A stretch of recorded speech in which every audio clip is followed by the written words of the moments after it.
We turn to the two men who ran against each other for governor in 2018. But now the governor, Polis, and his Republican opponent, the former state treasurer, Walker Stapleton, have agreed to work together. Polis appointing Stapleton to Colorado's Economic Development Commission. Now, they sat down today with our Kyle Clark, who joins us now to talk about what this means, both from a policy and a personal perspective as well. So, Tom, in terms of policy, this means that Walker Stapleton, who lost the 2018 race for governor by about 10 points, now has a seat at the table guiding Colorado's economic policy and how our state's going to spend money to support job creation and attracting businesses here. It's clear that both Governor Polis and Stapleton see something's broken in partisan politics today and are hoping to send a signal through their cooperation. They told me that after a sometimes ugly campaign, they have kept in touch with each other, checking in on each other's families during the pandemic and offering support as Polis led the state through the worst of it last year. I think, there's something about running for governor. First of all, you have to love this state. And second, you learn a lot in running for governor. So, we share that experience. There's not a lot of people who share that experience. So kind of as a peer, that's been, helpful support in a moral way that there's, somebody else who kind of went through what I went through at the same time. Do you imagine what it would have been like to lead the state through the last year and a half?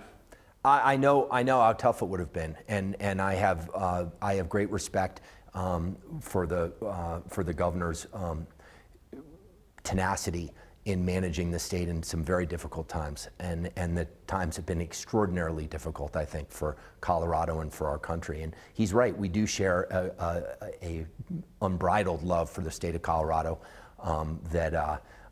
that I think is extraordinary, because it takes that to want to run to lead this state, and we've always had a good relationship.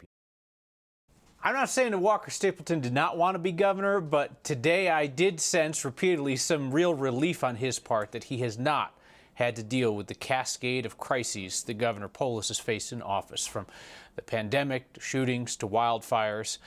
And, it's also kind of strange, Tom and Kim, how much our state's politics, like national politics, has really changed in the last few years. You think back to that 2018 race, it's largely about the issues.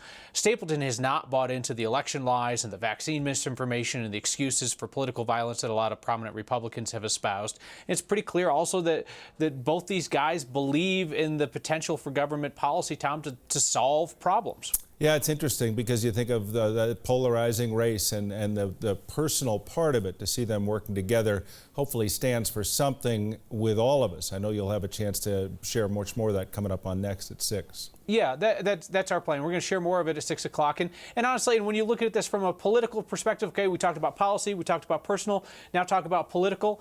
Governor Polis, if he's interested in making inroads with independents or Republicans, whether that's to run for governor here or to run for president someday, putting prominent Republicans in post is something that he can talk about down the line. He knows it's not going to be a popular decision with Colorado's Democrats. He knew that going in.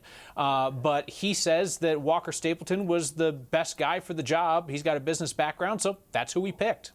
Well, we look forward to seeing more of that coming up at 6 o'clock on Next. Thanks, Kyle.